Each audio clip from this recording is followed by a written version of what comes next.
yes, I'm late. I know. Hello, good morning, good afternoon, good evening. It is Sunday night and it is time for another live stream. This week, yes, you're going to see my big 360 on DJI. And when I say my big 360 on DJI, what I actually mean is this. Because I bought this, right, and it arrived today. And do you want me to tell you what it now looks like? In fact, let me show you what it looks like. Because what it looks like is this. Now, I ain't talking about this too much tonight because I need you guys to watch the video. In fact, I need everyone to watch the video. Because there is no way in hell I'm going to recover the money that I've lost destroying this thing just to prove if the lens is replaceable. So yes, that is the new DJI Osmo 360. And yes, that was intentional. And what a crock of crap that thing is to take apart. I'll have some stuff to talk about that. Yes, so I bought it. This will not be a sponsored teardown by DJI. It will be a unsponsored, let's rip it apart and find out what's really going on under the hood.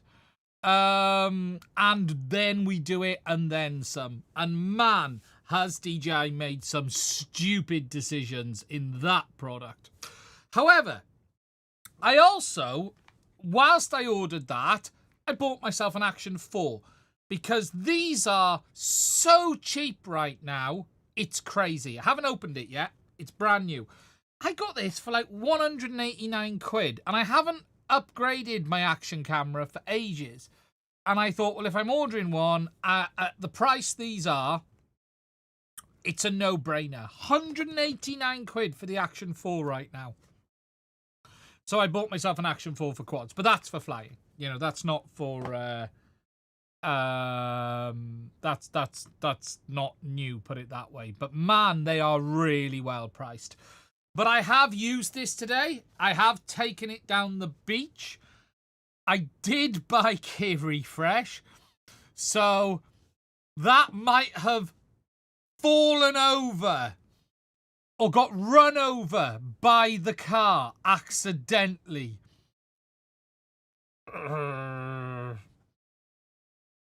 Not saying anything else. Moving on.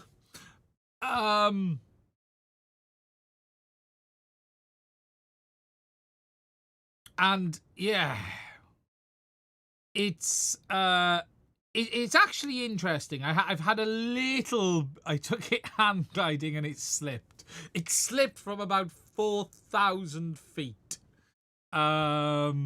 So, but yes, I bought it with money. Interesting product.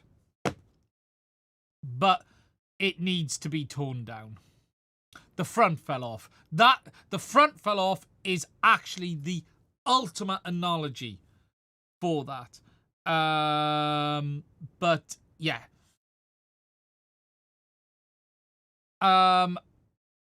So there's that.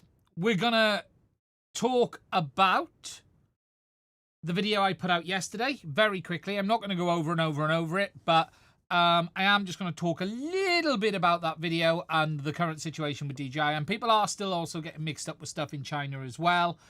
I always find it interesting, some of the comments you get from some people on videos like that. I think there's an awful lot of tin foil that goes around at times.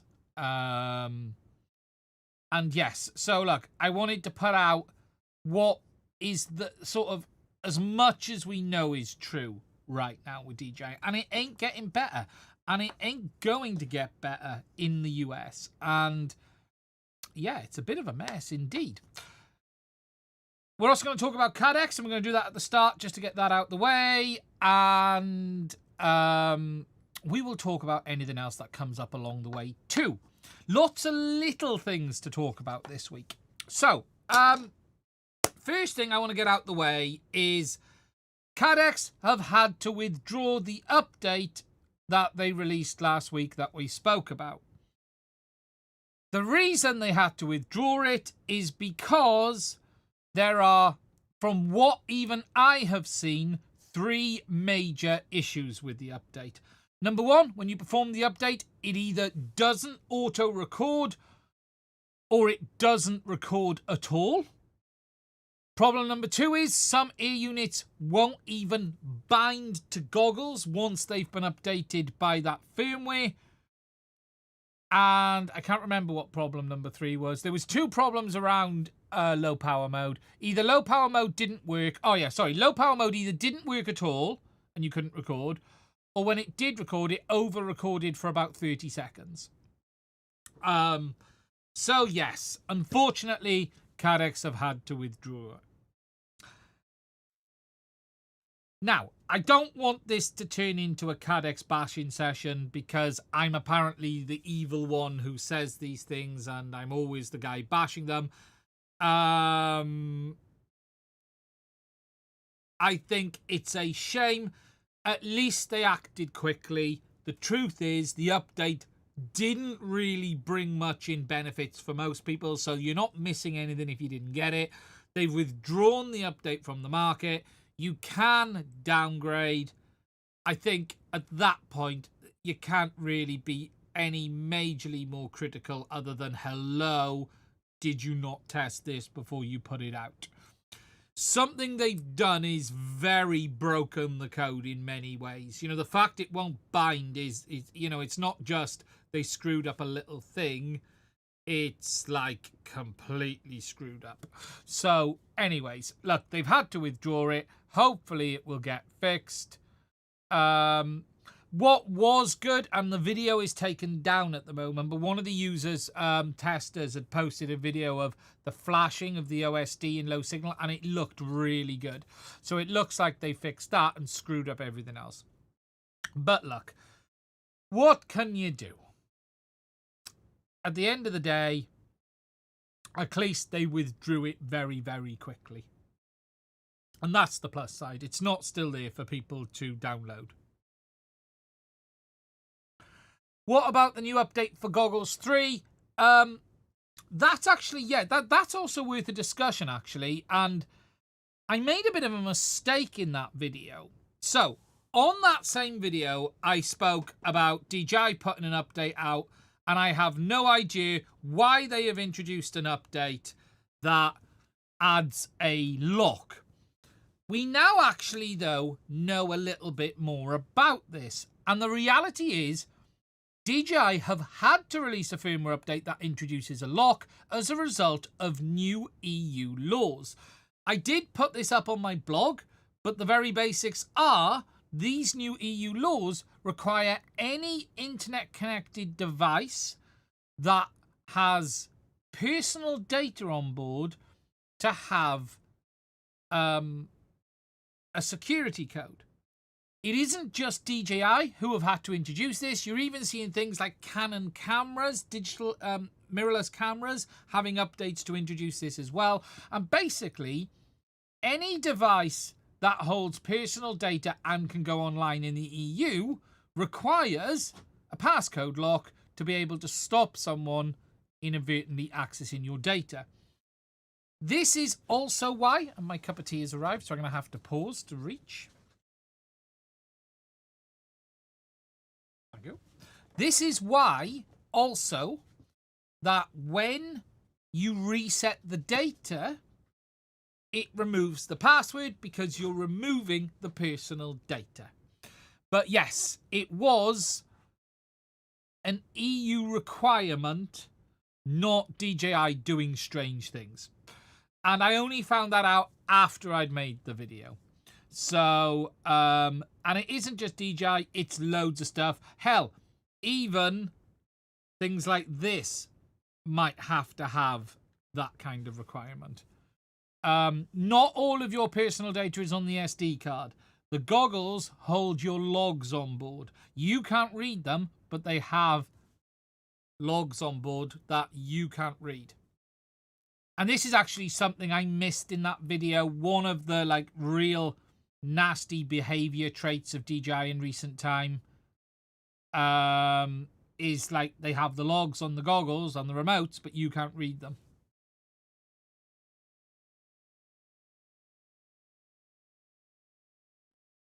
O4 is almost sold out in EU stores as well, is the reason. Supply in the UK is fine. I can't talk about the... What I wouldn't be shocked is because the US market isn't getting stock, DJI may have just slowed or stopped production until they can kick it back in the US. Look, you're not going to have the same levels of production if you're not supplying the US market. So it is possible that DJI's production runs have just been reduced as a result. It does make sense that you're not going to keep smashing it out at the same levels.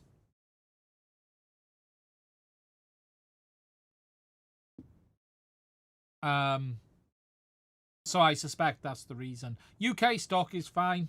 But yeah, there's no logical reason why Europe is out other than probably reduction in production. And that's going to be the next problem now. If you're not supplying your, second or third biggest market, then your production numbers, your volume that you're going to put out of the factory goes down, and then you naturally cause shortages elsewhere. How's the new old PC doing? Good.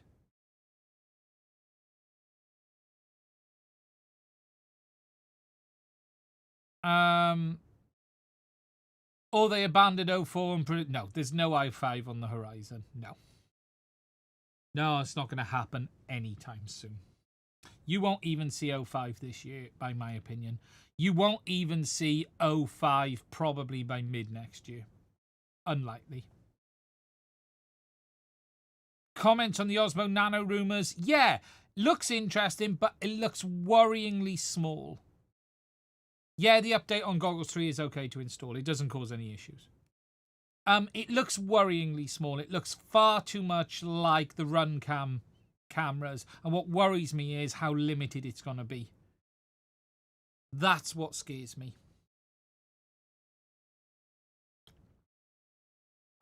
It almost looks,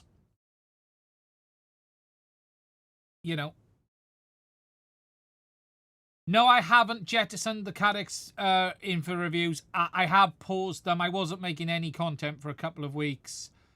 I just couldn't get it finished. My plan is to get that finished in the next 2 weeks. So just sell your DJI stuff and buy Caddx with this stupid non-banned hardware. Caddx, and look, you can't compare Caddx to DJI. Someone actually asked an interesting question. If DJI have been banned, could it affect Caddx? Comparing Caddx to DJI is like comparing Firmware, who make laptops, to Apple. They are in entirely different leagues.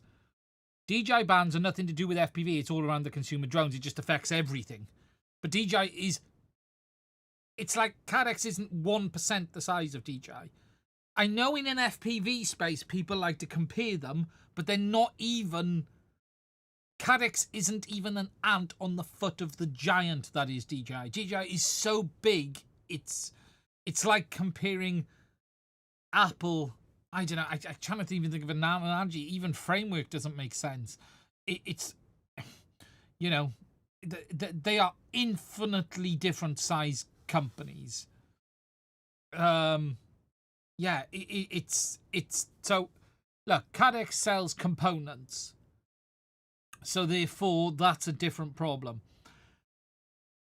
People have asked as well, why can you buy bind and fly DJI FPV drones and not DJI drones? Because remember, this whole thing isn't about DJI FPV. It is about DJI as a company. FPV is just getting mixed up in the net. A drone with O4 in the back doesn't have an FCC number of DJI 04 on the box or say it's made by DJI. An iFlight drone, they might mention it in the spec, but it's not going to be on the packaging. So FPV drones, they don't really know what components are used in them. There is a potential, if this really gets messy, they could start looking at individual products. But as it stands today, bind and fly stuff, it's just a drone with many companies' parts on board. And DJI is one of them. DJI is enormous. Yes, DOS versus Apple. Yeah, DOS versus iOS. It's not even funny how big DJI is. And at times this is, Caddx catch DJI. It's like trying to say, I'm going to go out and design a processor as fast as the Apple A series. It's never going to happen. Caddx can't catch DJI. It's not even possible. No one can. And this is the bit people don't quite get their head around. Just how big DJI is. DJI is building stuff at a cutting edge level. Just look at this. I'm not saying this, it's like Sony versus. Are there any talk of agri drones for the UK? We don't really see agri much in the UK. People aren't using them. Obviously, you've got a lot in the US. You're starting to see some of DJI's drones as well appear under different brands again, especially the agro stuff. You got this Talos drone which is appearing. So we're starting to see that too. But yeah, look, DJI's problems are different. Like Caddx is a different issue altogether with regards to banning. You could also argue it's hard to ban a product from an FCC perspective that might not be FCC certified. Just take the Vista. DJI 05 isn't even a pipe dream today.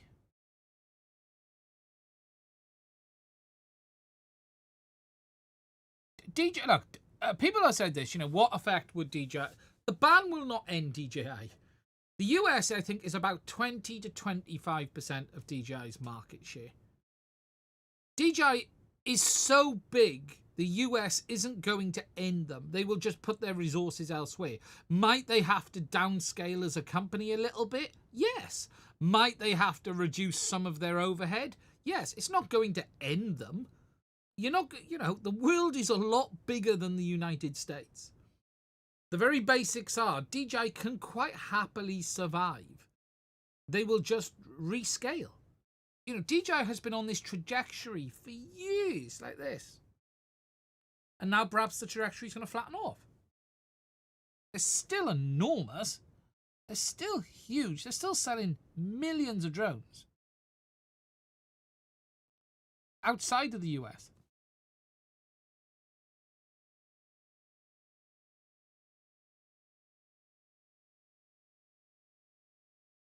DJI is not going out of business, put it that way.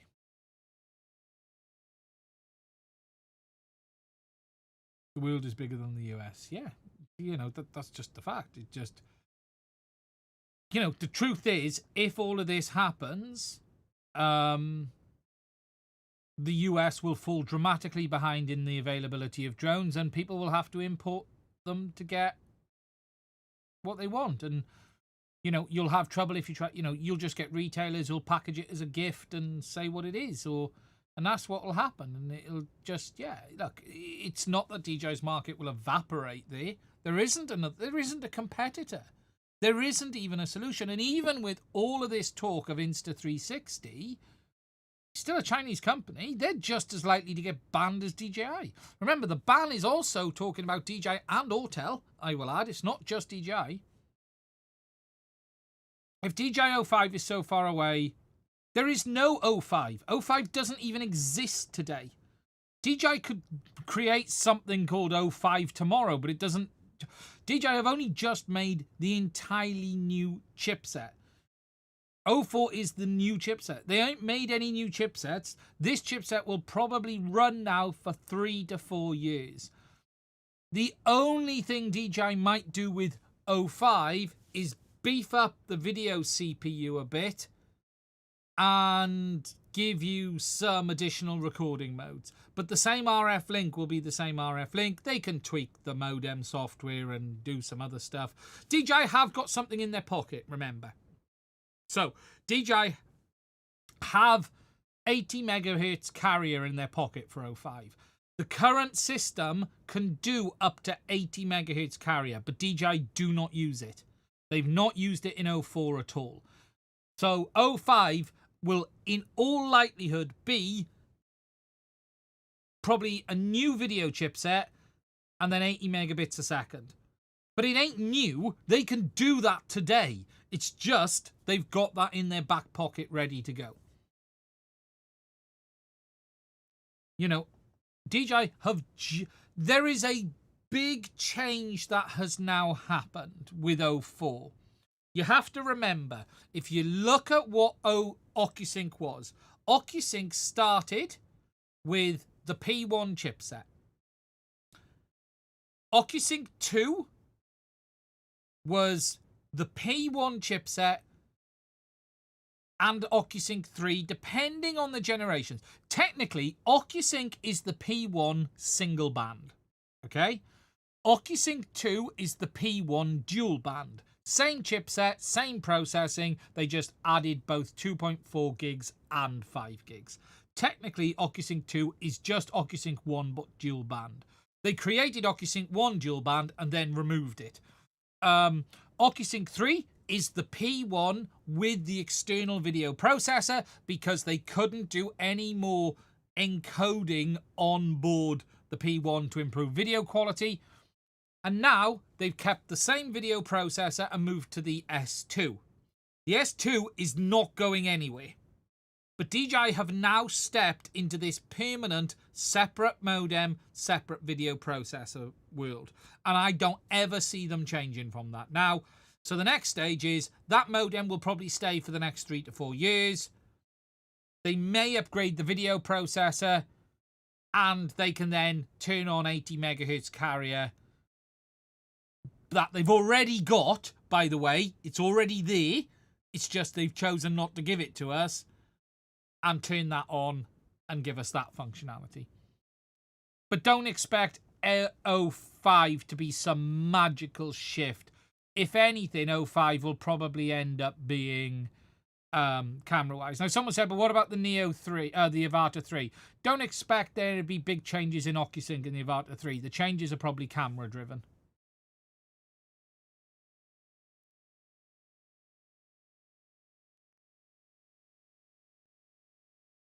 So Ken just said it would be hard for DJI to block US apps. DJI will not block you from using your drone. DJI are not the ones who are blocking people. So DJI will let you use your drone wherever you want. If anything, DJI will go as... If the ban happens, they will make it as easy as possible to fly the drones in the US.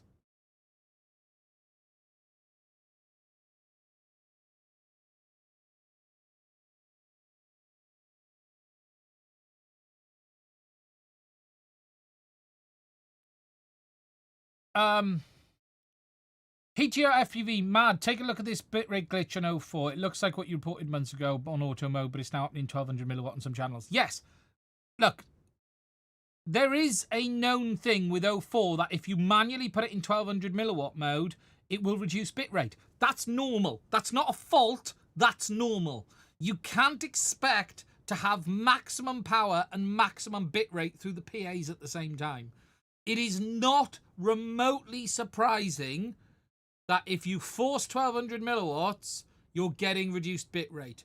It's like your car engine, you're trying to have the best fuel economy whilst having your foot to the floor. It's not possible. There is a payoff for maximum RF bandwidth and bitrate. This just is. It's as simple as that.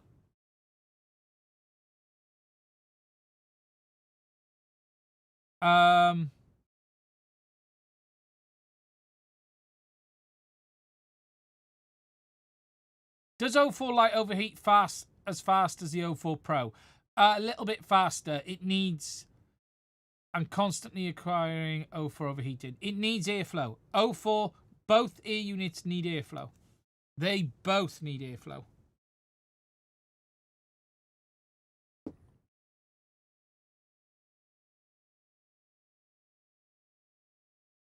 Continue with 04? Yeah, I would. For pro flights. What happened with the Goggles 3 and N3 in Express ELRS? Express ELRS fixed its issue in its update, and it's now fine. This is actually a good subject, because I want to cut this as a live. Okay, there definitely seems to be some confusion around the situation with the DJI Goggles 3, N3, and DJI... I fucked it. I'm going to start it again. One thing I want to... I usually can just do this. There are a number of people who are a little bit confused about the situation with DJI, Goggles 3 and N3, and Express ELRS. Now, I put a video out talking about the issue with the Goggles 3 and N3, which is that they will transmit on 2.4 gigahertz with their built-in GFSK modem. This actually happens even if you're not using the DJI remote controller. Some users found that this transmission was causing a problem with their Express ELRS system, and it turns out that there was actually a bug in the Express ELRS system that was taking these packets from the DJI Goggles 3 and Goggles N3 and trying to accept them as valid packets.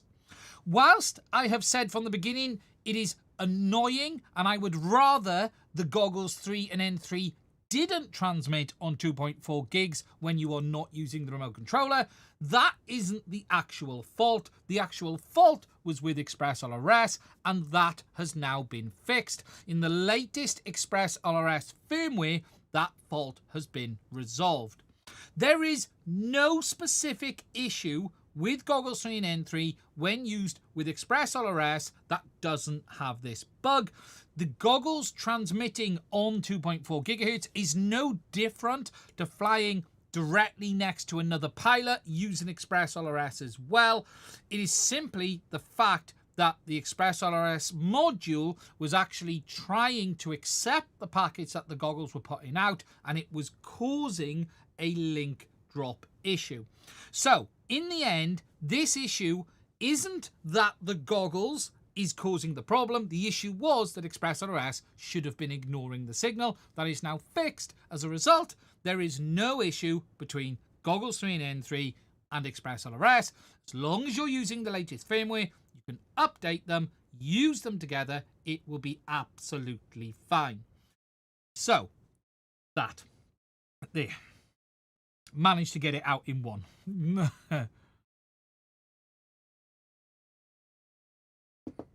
I'm going to cut that and put that out as a thing. No, it wasn't. It was the transmitter having the issue. It was the TX. The transmitter was trying to accept the packets from the goggles as part of its telemetry downlink from the receiver. What is GFSK? GFSK is DJI's local mode that they use for their control link. It's basically Bluetooth. It's a Bluetooth chipset that DJI use. It is basically Bluetooth, but they call it GFSK. It's GFSK modulation, but it's basically Bluetooth. They're actually using a Bluetooth chipset to do it. And that is why that fucking remote, this remote, right, is a complete rip-off, because all that is in this remote is a freaking Bluetooth chipset. Yeah, it's a modulation method. That's all it is. But that's all that in this remote is basically a Bluetooth chipset. And DJI are charging that money.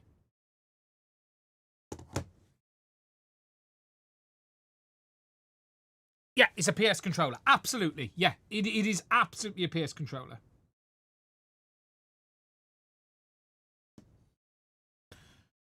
And that's why I fundamentally... I could accept when they were using their own OcuSync chipsets that there might be a cost to it. I get that. But that thing, right? That thing is a joke. That's the FPV Remote 3. The FPV Remote 2 uses OcuSync.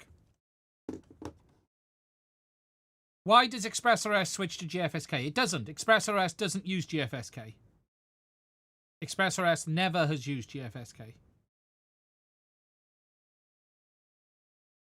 No, we don't know when this issue first started, Ologer. What I would say is this. If, yeah, I know it's not a modulation method. It's a freaking transmission. Okay, if we're going to go down that road, yes. We don't know when it first started. What I would say is, if you're not having issues, don't worry about it.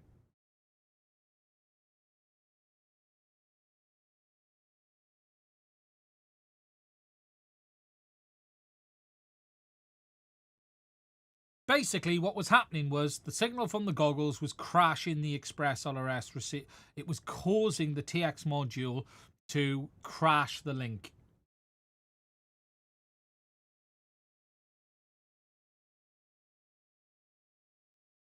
It was trying to read in the packets.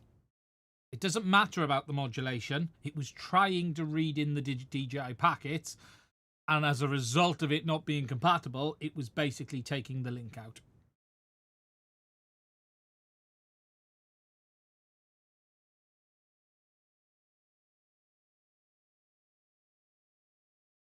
So that's fixed. You don't need to worry about it. It's all good.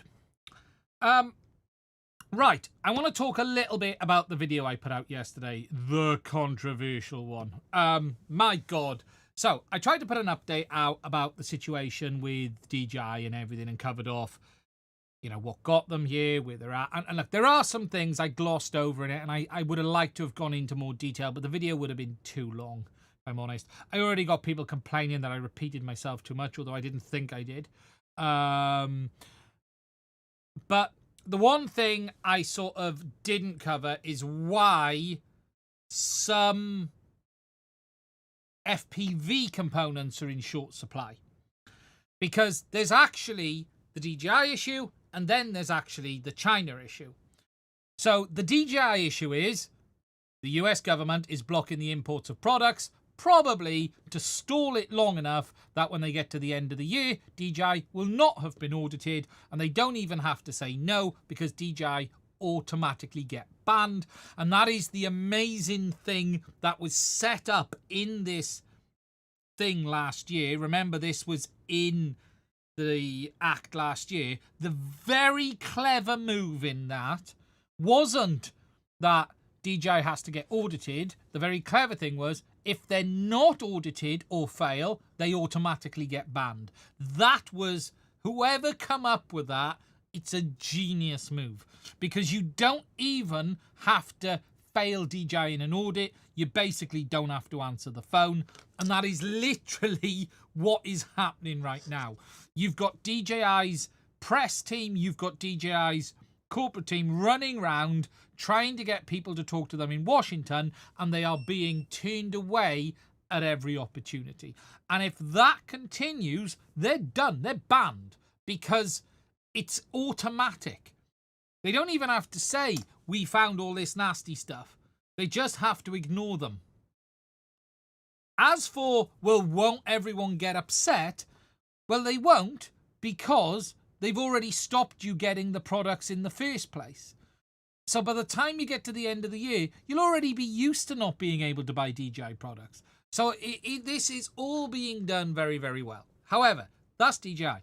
That doesn't affect the import of components for drones from China. That is actually a separate issue, and that is that the Chinese government are restricting the export of certain drone components. They are not stopping DJI drones being shipped, but they are stopping the export of certain components to do with Ukraine, to do with many other things, and that is what has hit some of the companies. So it's not even one thing at play. There are so many different things at play at the moment. It's all crazy. Now, the stuff that would affect beta FPV is the likes of the China export issues. That is what affects that. That is why we saw a lot of stuff stopped. I've always been confused as to why nobody just makes a DJI competitor drone running Ardu and selling it as competition. Because it still won't work good enough. As good as Ardu is, as good as Betaflight is, none of these come close to a consumer drone, especially when it comes to the camera control and the camera systems and everything.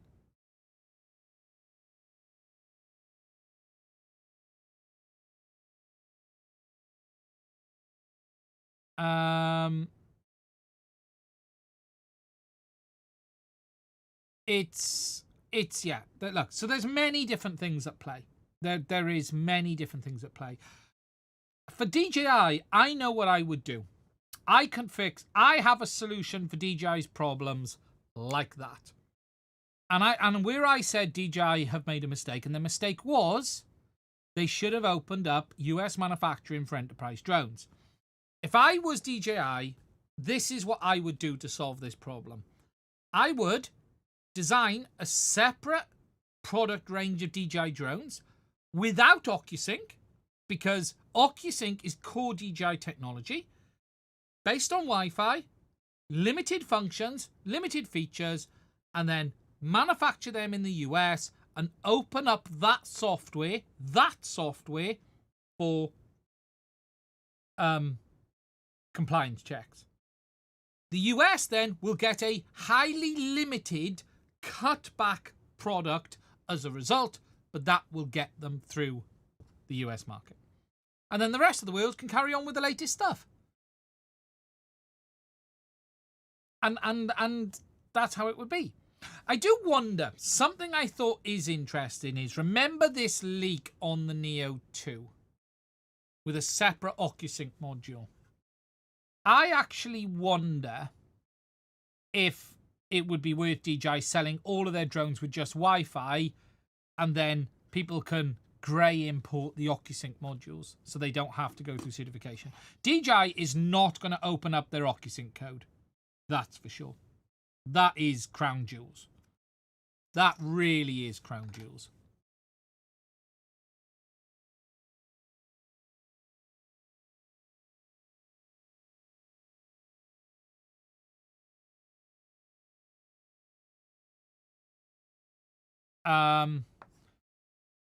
That's what I would do.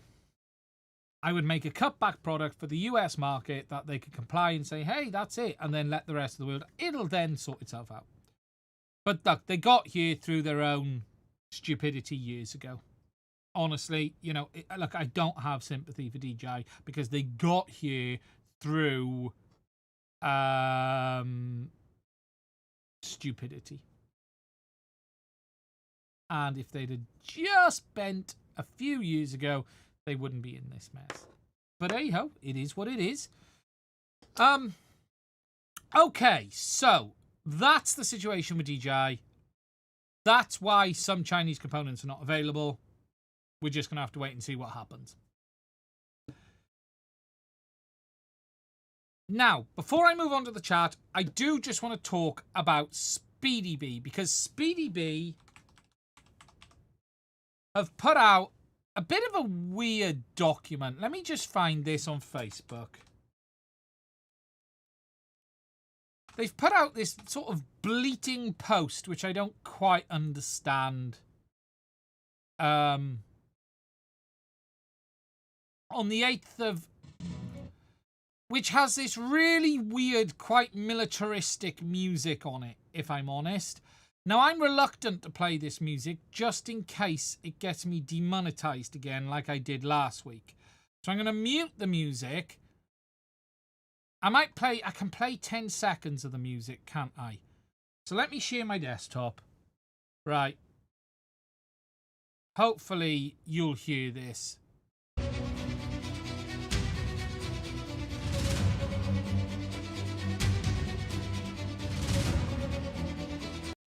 That's all I'm going to play, and hopefully it doesn't get me demonetized.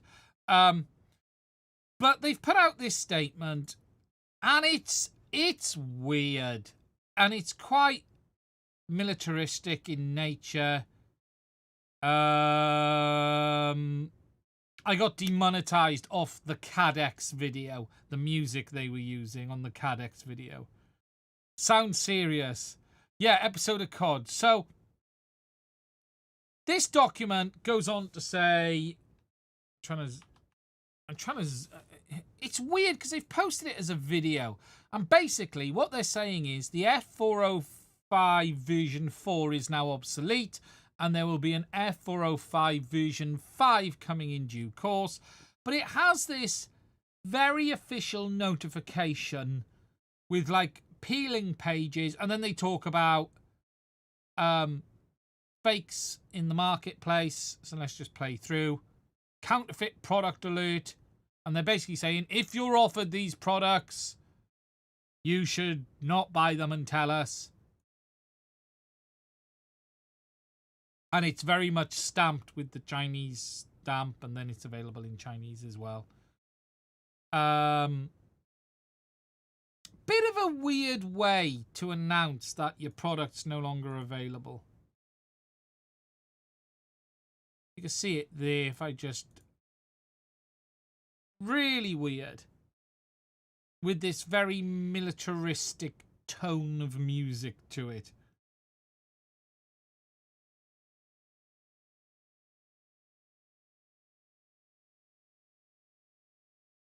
Very... Why not just do a post? Why not just do a post? Why does it have to be this document? It's to reach the TikTok youth. Very strange.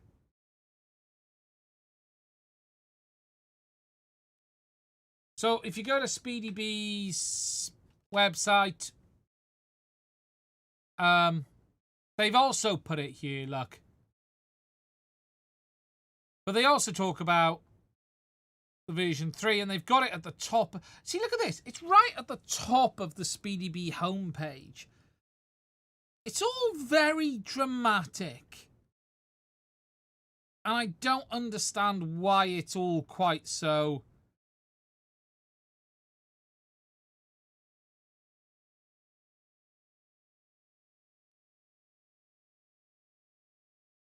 Weird.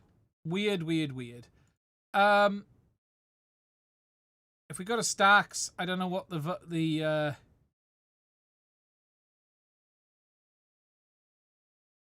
F405 version 4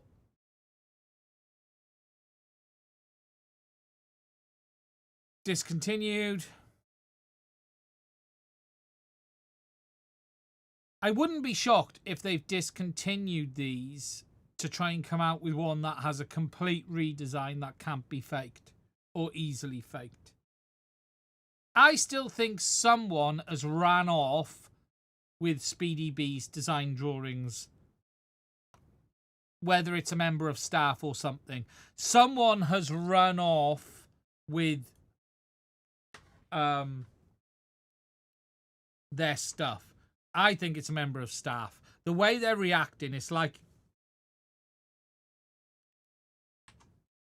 If I search for F405 version 4, let's have a look at their fake ones of these. There was definitely F405 fake version 3s out there.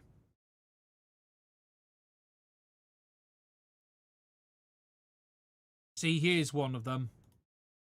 So this is one of the fakes here.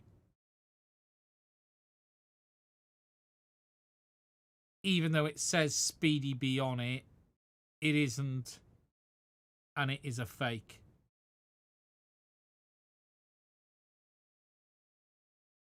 Order at discount price, you can see here. So these guys are faking SpeedyBee products.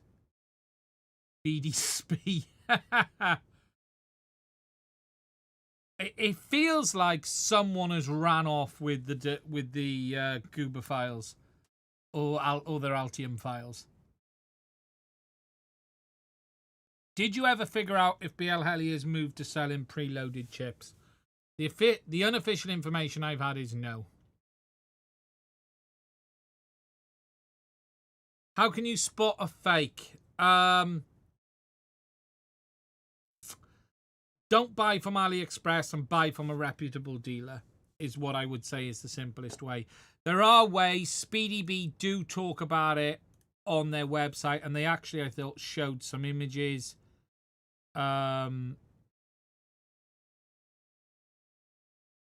They at one point were showing images. This is a fake.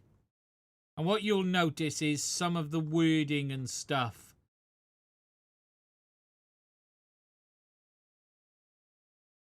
They're not actually saying it's SpeedyBee in writing, if you notice. It's in the image, but it's not in writing. But they've stolen SpeedyBee's images, you see. SpeedyBee, I don't think SpeedyBee have an official store.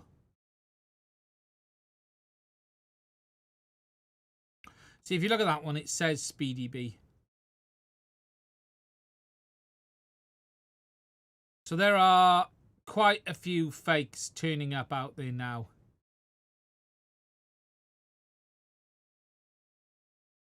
What's this one? See, look at this. SpeedyBee same. I don't think that's legit.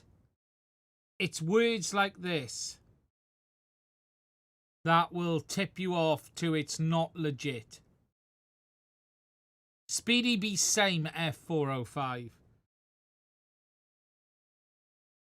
Yeah, look, if they stole the Gerbers, what makes it fake? I guess it's illegitimate, it's not SpeedyBee, and you don't know the build quality.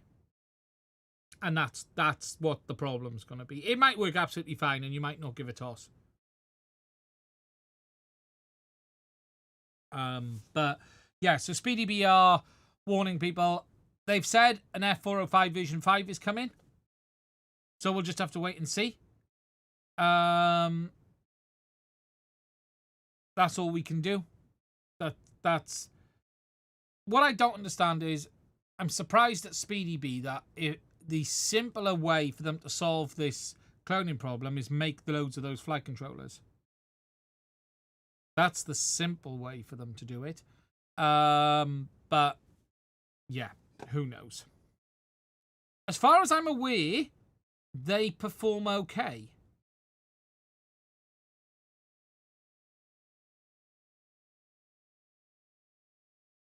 Yeah, I wouldn't want to be reviewing the fakes. And here's the problem. I might get an absolutely fantastic one and say, hey, it's okay. And then the next 10 of them are junk. I can't, you know, if you take SpeedyBee, they generally make good gear. Make some mistakes, but they generally make good gear. So you know how to deal with them. You know how to handle them. The problem with these other brands is you don't know what you're getting. And that's the problem.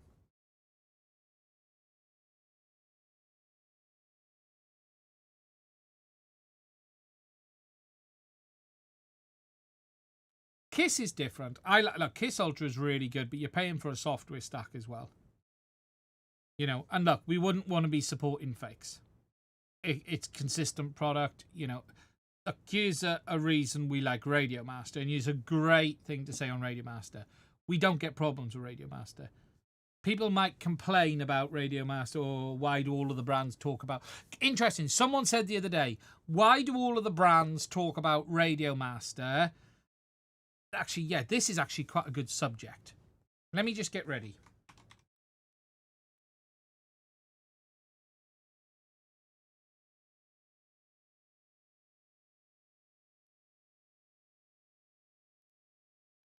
Let me just get ready.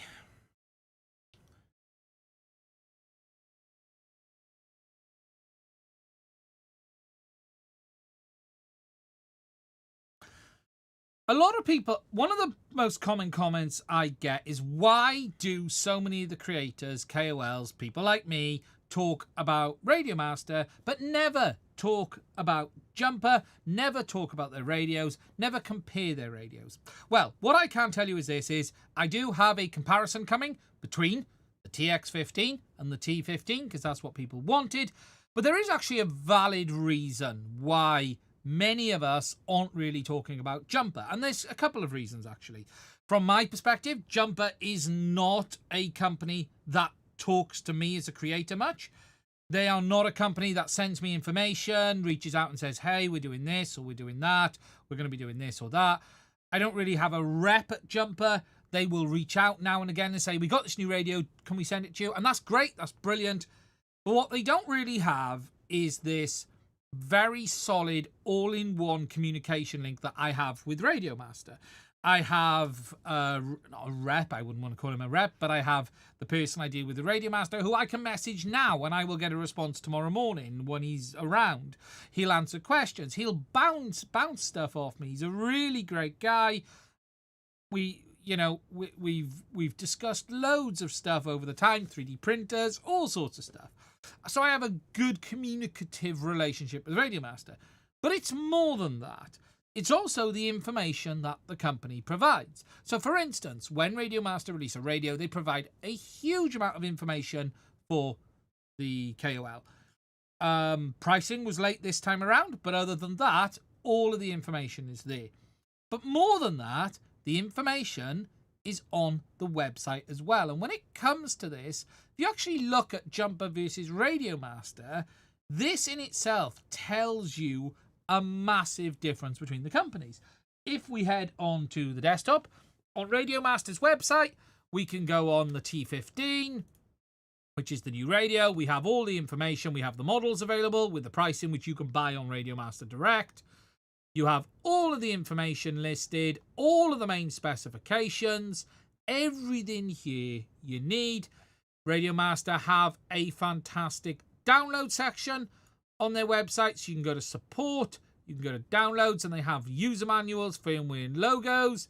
They have all of the stuff listed, and they even have the parts for their radios. If we go to the T15, look, everything is here. This radio is new, so it doesn't have everything yet. But if we go to, I don't know, let's go to the GX12. We have everything listed for the GX12. It's all here. Everything you've ever wanted. I broke a shell. I can order a shell. Now look at the top case. The top case for the GX12 is $4.99. You can get all of this stuff.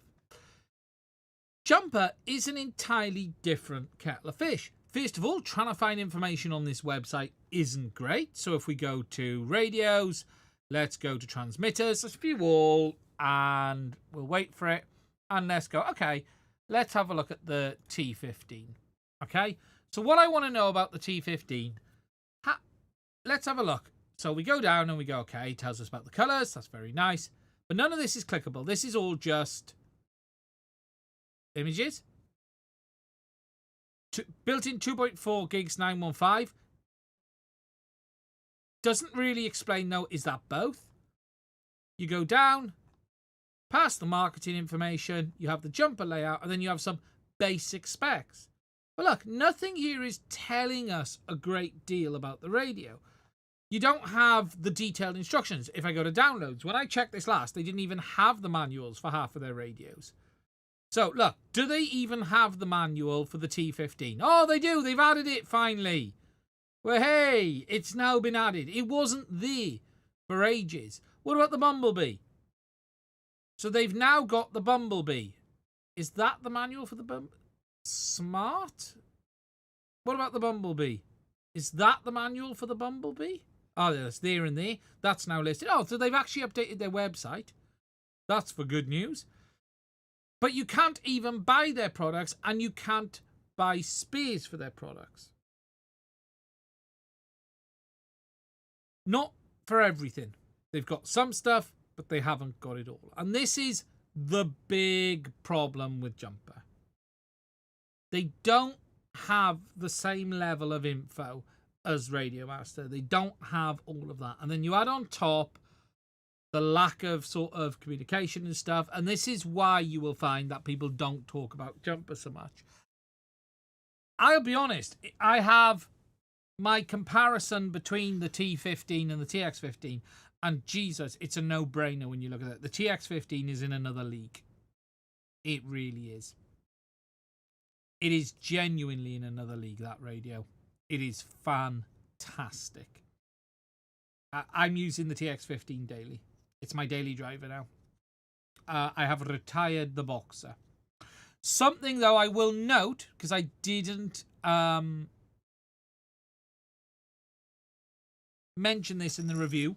So I was asked about the power consumption on the TX15. And if I bring this up, I did these tests today. So I did a comparison between the TX15 and the Boxer for power consumption. So I'm just going to move to the side a minute so you can see. So on these charts, we got the Boxer in blue and the TX15 in red. This testing was done at 25 milliwatts of RF power on both radios at different screen brightnesses at 250 hertz, 2.4 gigs. So RF power and refresh rate was the same. It was also done intentionally at 25 milliwatt because I wanted to test this with the fan off. Here you can see the Boxer draws 322 milliamp versus the color screen on the TX15 draws 409 at 0% brightness. At 50% brightness, the most common brightness most people are going to use. 50%, 343 versus 456. About 110 milliamp more for having a color screen. And then at 100% brightness, that jumps up a little bit from 366 to 518. What is a big difference is when you test the Boxer and TX15 at maximum RF power, at maximum brightness. But this big difference is actually being driven by the fan on the Express ELRS module being bigger on the TX15, because remember here, this is the difference for the screens. It's between 110 and 150 milliamp hour. This almost double is because there's a bigger fan in the TX15 for the Express ELRS module, and as a result of that, that fan draws more power. But if you max out the TX15, full RF power, maximum brightness, you're talking 1 amp of consumption versus 620 milliamp on the Boxer. So the Boxer is going to last longer. It is going to last longer. But that big difference is also being driven by the bigger fan in the module as well. And potentially the new chipset. But really, if you look at it, you're between 110 and 150 milliamp of additional consumption on the TX15 in standard use for having the H7 and a full color screen. Not that much. Sorry, I'm yawning. It's not that much in the end.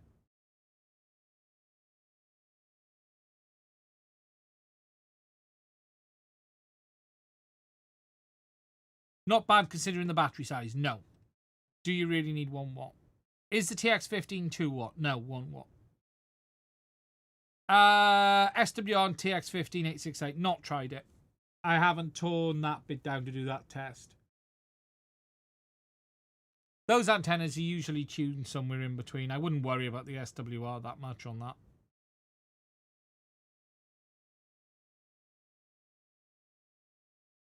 It is a bloody good radio.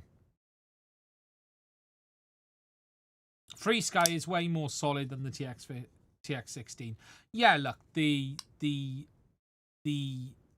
X18 I have is a phenomenal radio. It is a very nice radio. Thoughts on the new Fly Sky radio? Yeah, I did talk about this thing. I have spoke about this before. I don't know, did I do it on the live stream or was it my Discord? The Paladin. I think you're going to have to be on drugs to be spending that much on a Fly Sky radio. I'd like to have a look.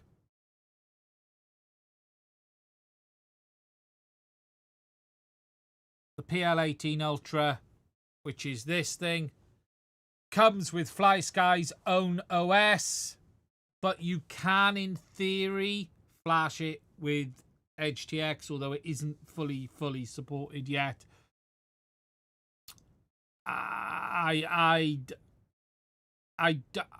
Look, I would love to have a look at it.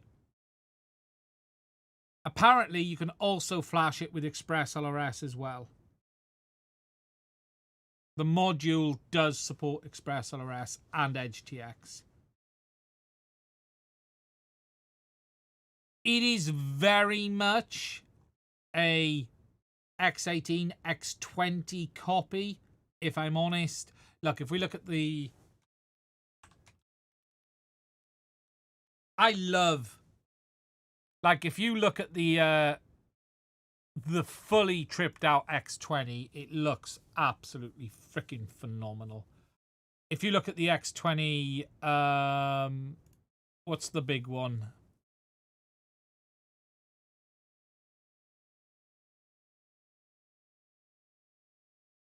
The Pro AW, I think it is. Is it this one?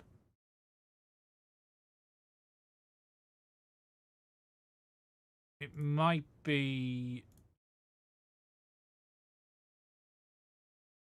It's just...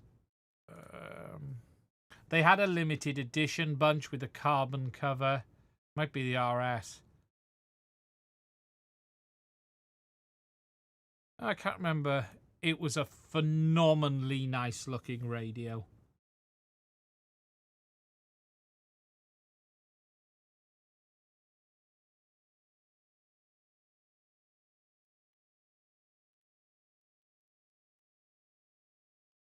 I swear there was a carbon topped one. I swear there was a carbon. Oh yeah, here it is. Here it is.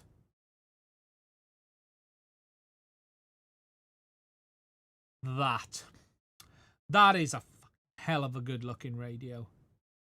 I have to say. That is a hell of a good looking radio.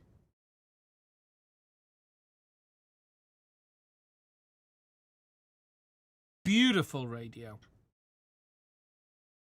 And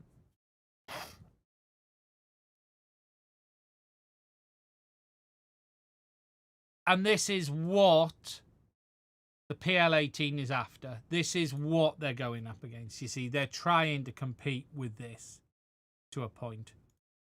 Or at least standard versions. That is a phenomenal. It's a grand. Ho, ho, ho. I would love that radio. But this is their equivalent, okay? Yeah, look, I think it's hard for a brand like Fly Sky to do this job. I mean, look, it's you criticize it because they're trying to move up. They're trying to push up into a new world, which is good. 650 nits screen. New adjustable Hall gimbals. It's an interesting radio.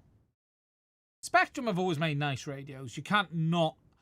As a techie, I did like a Spectrum radio. You know, there are some amazing looking Spectrum radios. There are some... Come on, some of these radios are very nice. Let's not pretend some of these are not... I wouldn't want one, but some of these radios are very, very nice. Where's the big E? Look at that. That is a hell of a bit of kit. That's a hell of a looking radio. Yes, fixed wing guys are buying these. But look, this is the PL18. So look, and they've added on all of the extras. They've got the aluminium grips for the side. Does support Edge TX. It comes with FlySky OS, but it will be flashable to Edge TX. You've got. Let me just. Yeah, look, it's a nice looking radio. I'm trying to remember the pricing on this. Let me just. This is being aimed at fixed wing. Comes in this nice case. I don't know where you can buy this. Launch date to be announced, so it's not even out yet. First radio I've ever seen with a labia.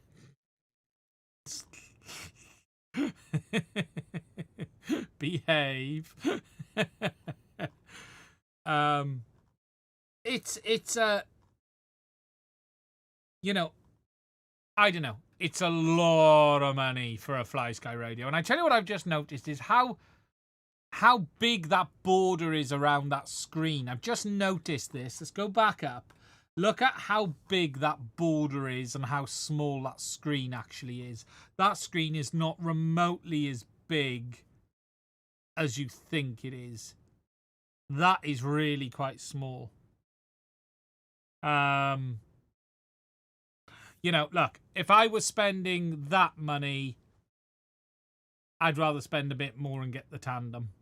Like that is a hell of a radio for $849. X20 Pro is a hell of a radio.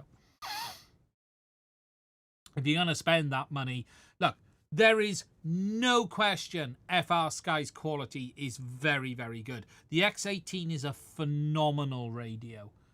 A phenomenal radio. Fixed wing is where the money is these days. Yeah, absolutely. And look, they're all going after, you know, what's it? They're all going after Futaba, aren't they? You know, look, let's be honest here. Although I've never liked Futabas. Do you know what? I have never, ever been a Futaba guy. I have never been. Like, what the fuck is that thing? What's that? What is that? Looks like the screen in the Tesla. I've never liked the Futabas. I've just never been a design Never been a Futaba guy. Never have. I'd prefer a Spectrum over Futaba. It's a nice looking radio. Yeah, I'll stick with the Pocket. Agreed. I would love. I have had this thought. Oh yeah, the jetties in it. That's what they're going after. That's what they're going after. They're all going after these. Look. And look, if you look at the size of the screen on the jetty.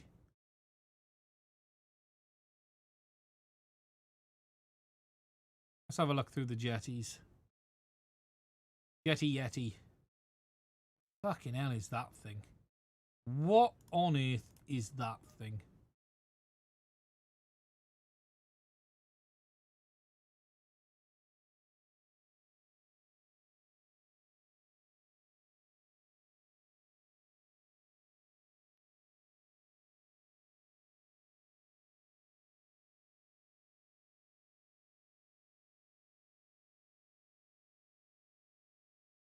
That's not a bad looking radio.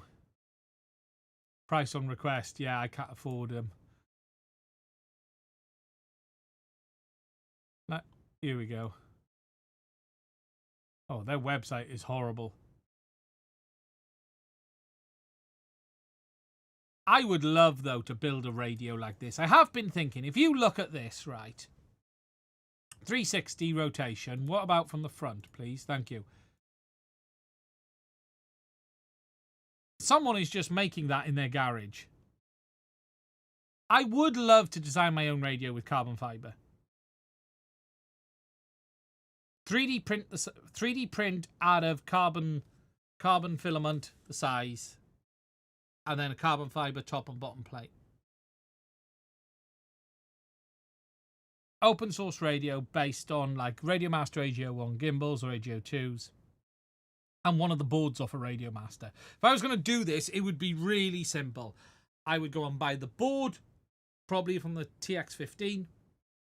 Now, because laser cut top and bottom, or CNC cut, yeah. And then carbon fiber 3D printed sides, custom molded hand grips. Definitely would love e-paper display for daylight. The control mind with thoughts. I just fancy just my own radio. I wouldn't sell it. I just design my own one. TPU custom hand grips choice. Yeah. Of different thicknesses. And I would label them from A through to quadruple D for the different sizes. Custom switch layouts. Yeah, you could, and yeah, but this is cool. Built-in walks over X and screen. Absolutely, you could do this stuff. You could build yourself something that you wanted.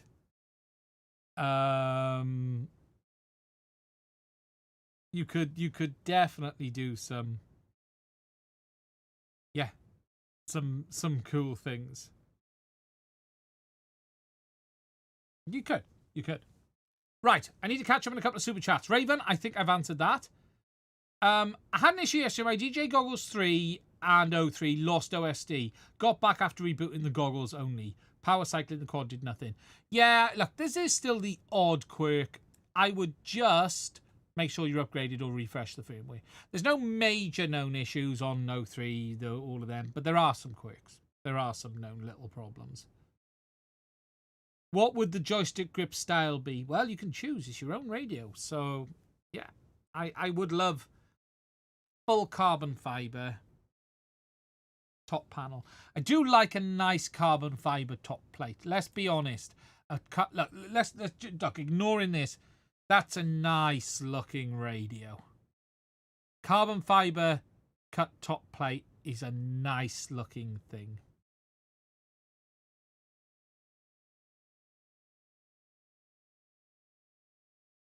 It is.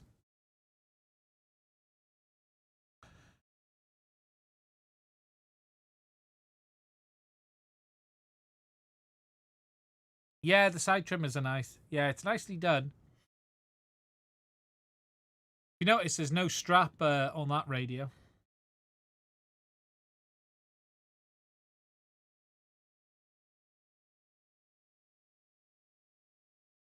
These chunky radios. I would do a nice classy granite top. Meteorite. Like all of the watches, you can get watches now with meteorite. Meteorite top level. Dyed meteorite top level.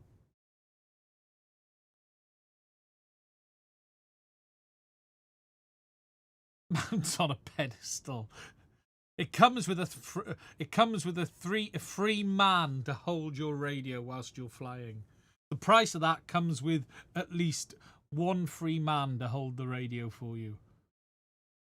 Glass front, nice. Thing is, you could even use something like the Pockets PCB. This PCB has everything you need, and you just rewire the gimbals and everything. From a size perspective, you don't even need to use like the board from the. This has everything. You then just use that as your your beginning point, and then go from there.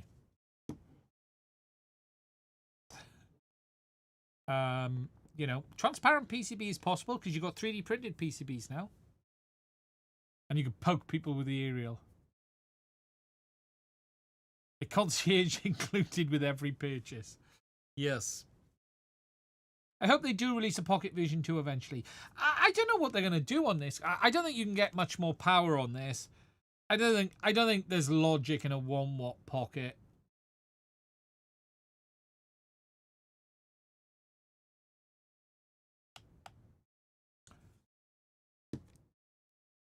Yeah, I'm not even answering that FPV gizmo. I'll get myself into trouble. They should do a Pocket Max. Yeah, I can see that happening at some point.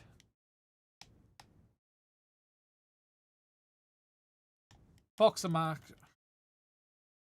Buttons could be better. Yeah, but I think there's a point. Who's going to want to really spend much more on this radio? You're into boxer territory.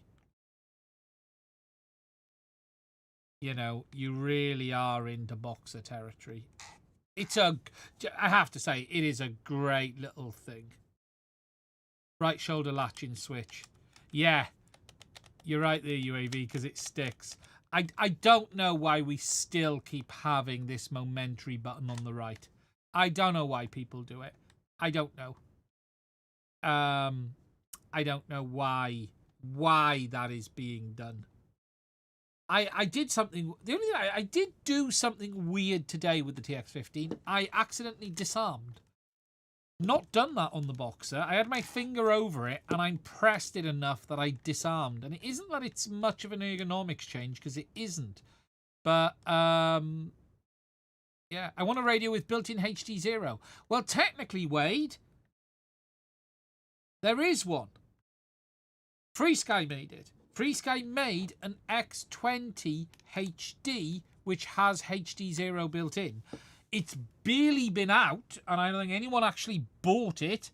I wanted to see it, but it does exist. There is a TX20 HD with HD0 built in. I think it's this one. There it is. And you can see the antennas.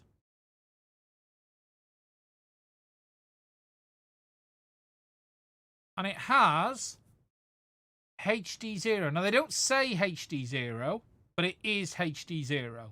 Built-in, zero latency, it is HD0. Working with HD0 VRX. But I don't know if this radio ever was available.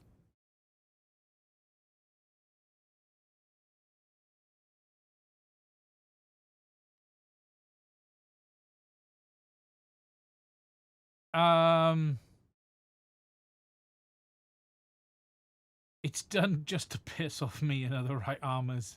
Well, I'm left-handed and I don't use it. Reset the simulator so I can disarm and control the throttle on the left. Yeah, it's handy for the buzzer button. I never use it for the buzzer button. That's an interesting choice. Yeah, training switch, take over. Yeah, that's what it's traditionally is for. No, it wasn't fitted to that. But yeah, I did accidentally disarm today.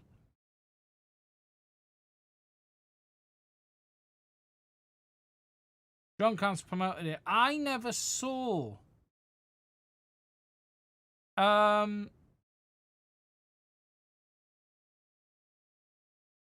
I don't. It's not that the ergonomics did it for me. It's just for some reason I found. I usually have. Where is it? It's down here. It's no different to the Boxer. I just for some reason I pressed the button. It's not that I really leaned on it. I actually pressed the button, and I don't really know why. The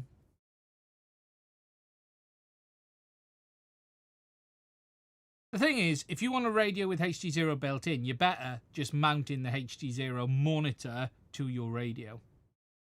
That's the best way of doing it than this. This, I don't even know if this was available. I don't even know if you can buy this anywhere. But you may as well buy the HD0 monitor and just mount it to the top of your radio. So it's available on AliExpress.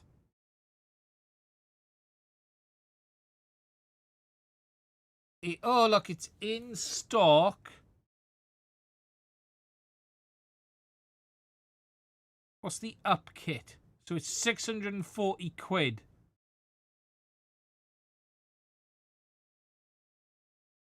Upgraded gimbals and Bluetooth.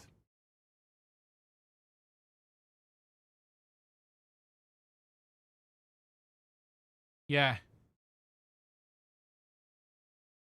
And that has HD0 built in. Yeah. But you may as well just buy the HD0 monitor and mount it on top of your radio. That's the truth.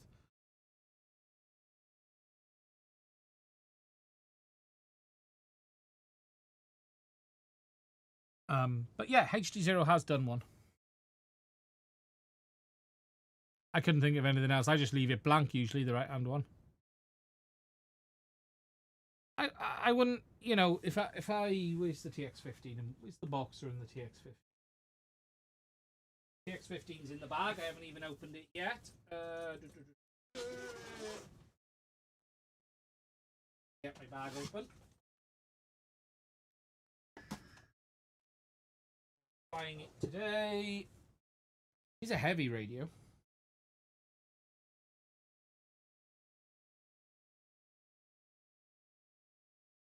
Now the next question is, where have I hidden the Boxer?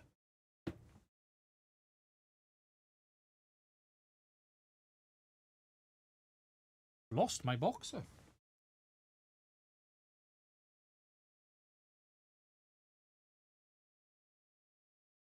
A bit unusual. Let me go and grab the other one.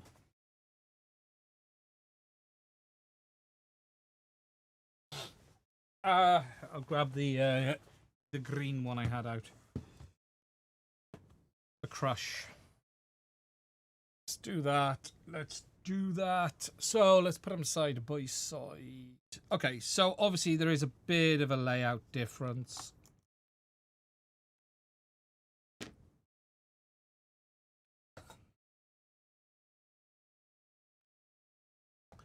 So if we just go, what are we from the top corner there? So we are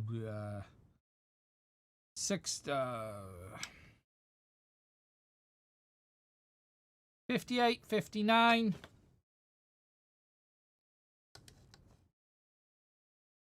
Push the throttle. Basically the same. To me, layout's basically the same.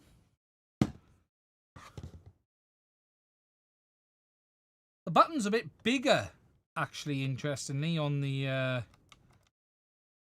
it's a slightly larger button. A bit narrower down here.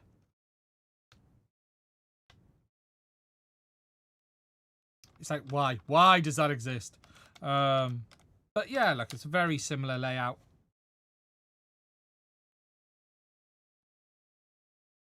There's a weight difference between them. Tell you what, it's a heavy radio.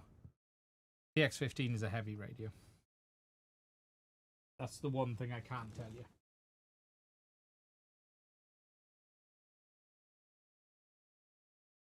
No bottom USB. Can you swap it for regular switch? You can. And the gimbal is up. Measure it from the switch to the top of the gimbal when the stick is up and the switch is down. See, for me, I always... No, wrong button. I always sort of hover, and my finger usually hovers there. What I will probably do is swap it out for the switch. Yeah, ear mode off. Yeah, there is that. I'll probably swap that out for the latching switch, because at least then I've got a proper latching switch. That's the nicest benefit. Yeah, I'm a pincher anyway, so...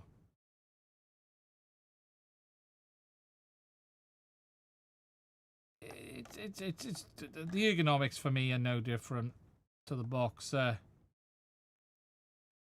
Not really much of a difference.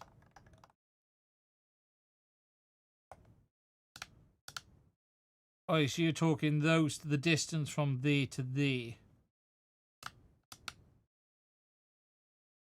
You can put in your own battery in this radio. The battery bay on this radio is massive. The battery bay on this radio is huge. I've got in the big Radio Master pack, but you can even get bigger than that in there. The bay is big on this radio. So you can put in what you want when that cable wants to play ball.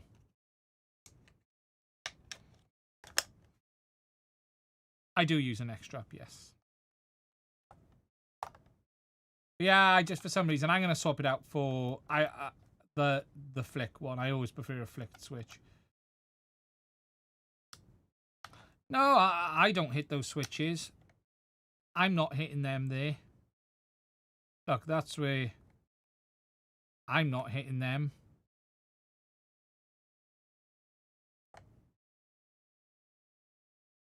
You know, I would be...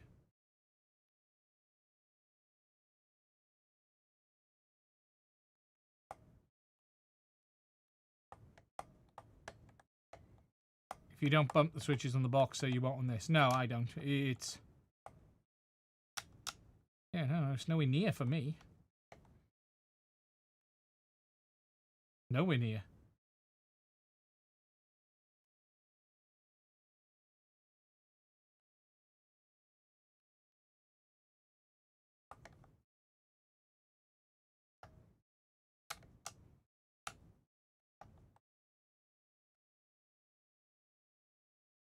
Fine.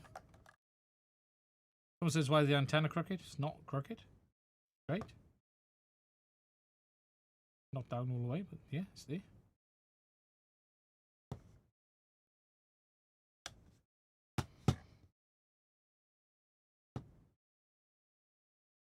Here's the world's largest hands. Yeah, you know, look, it's all good. Look, not every radio suits every person.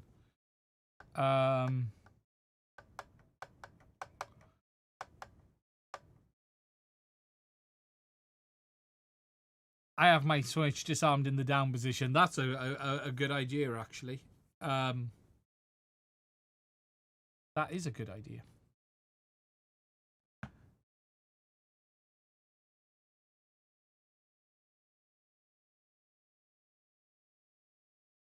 With the neck strap, well, the neck strap goes on a standard neck strap. I go onto this. I use a Radio Master one because they sent it to me ages ago, and I quite like it. I used to like my DJI sort of harness because it's quite good height. But yeah, I just use the Radio Master neck strap. Different colours on the gimbal rings. Yeah, there's lots of different colours. I can show you what I've got set up. Oh.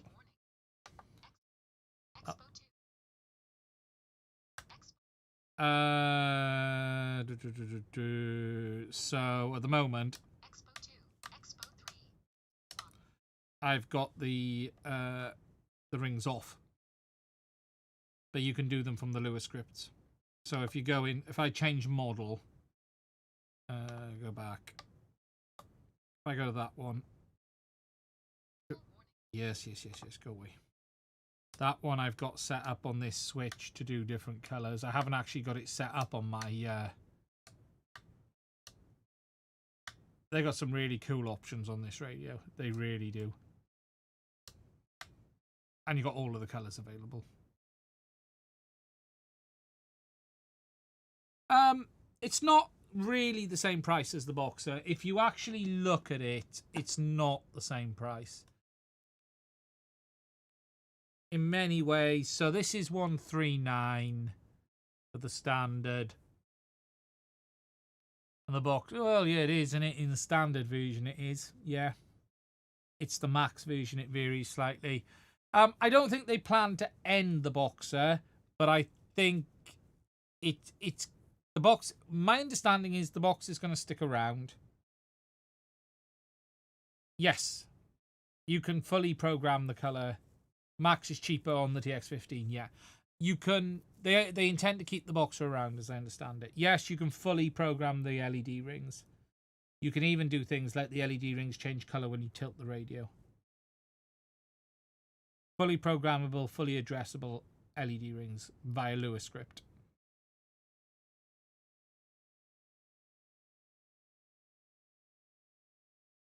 So, yes. It's a good radio.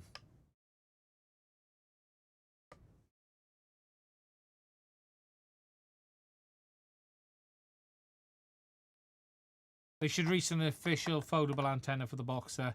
Yeah, look, the Boxer's got a few compromises.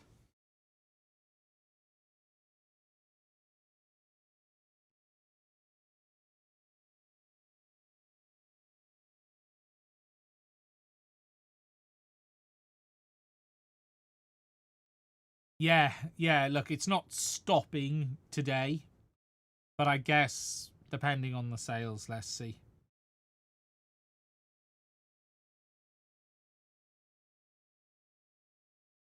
Yeah, like I had it set up on this that you can use the gyro to read out your battery voltage. So when I was holding the radio, I could do this and it would read me the battery voltage. So you could be flying, I can just do that and it'll read me the battery voltage. Or you can do that and it'll read the battery voltage. Can you put a TX16? You can put any antenna on the Boxer if you modify it. There's lots of good mods out there. Does this basically obsolete the TX16? Not at all, because the TX16 is a completely different radio. The TX16 is really a full-size radio with sliders, with a lot of other options that people want. Bigger screen. The TX16 is not the same radio. It's just not the same radio. I saw someone set up the TX15 to use gyro. Yeah, because you can output them directly to channels. In fact, it should be preset up on this to output to channels. If I have a look on the overhead, I set this up to output channels. Channel monitor. Is it still set up or not? Yes, it is. So let me dim the screen because you're not going to see that at all. Brightness, backlight. Let me dim the screen to a reasonable level for you. Channel monitor. It's already set up. See, I set this up to... So if you look at channels 13 and 14, okay? So if I tip it, can you see channel 13 is going up? And if I tip it that way, channel 13 is going down. And then if I tip it back, that channel is going up. And then that channel is going up. So I've got it set up. Yeah, it still needs dimming more, but you can see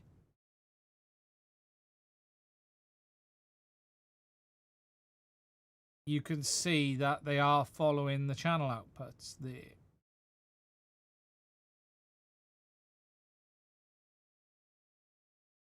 And I did have a special function set up. I don't know if it's still on here, so let's just... Did I disable it? There you go. Play throttle. So at the moment, I've got it set up as play throttle value. Okay? So if I... 96, 96, 95, minus 100, minus 100, 94, 98, 100, minus 17. So you could set that for your battery voltage. You could set it for whatever. So I'm sitting here flying and just go...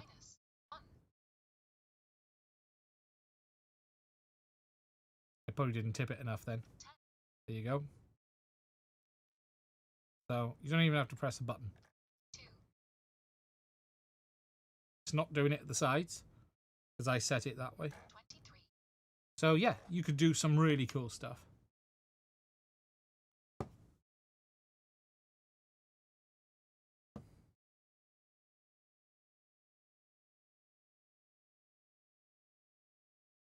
Yeah, absolutely. You could get it to play a message for that says pull up, pull up. You could get it to do something like that.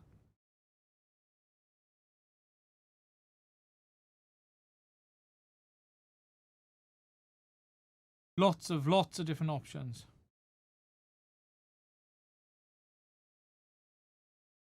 You could use it as yoke log. Yeah, you could do all sorts with it. It's some nice little features. When they enable the microphone, yeah, I'm guessing. Look, I don't know what the plan is, but are we going to get some AI functionality? Let's wait and see. Right, guys, I'm going to wrap this one up here tonight because I've gone over everything. I want to say a big thank you to everyone who's donated on the Super Chats. In the next 24 hours or so, you are going to see a complete teardown video of the DJI Osmo 360. Also trying to look at, are we going to be able to replace these lenses? I would appreciate it if you watched it because I've basically destroyed a camera to make this video. So if you do watch it, please share it because I could do with the views on this one. I want to say a big thank you to everyone who supports us through Patreon. Look after yourselves, stay safe, and I will speak to you again, same time, same place next week.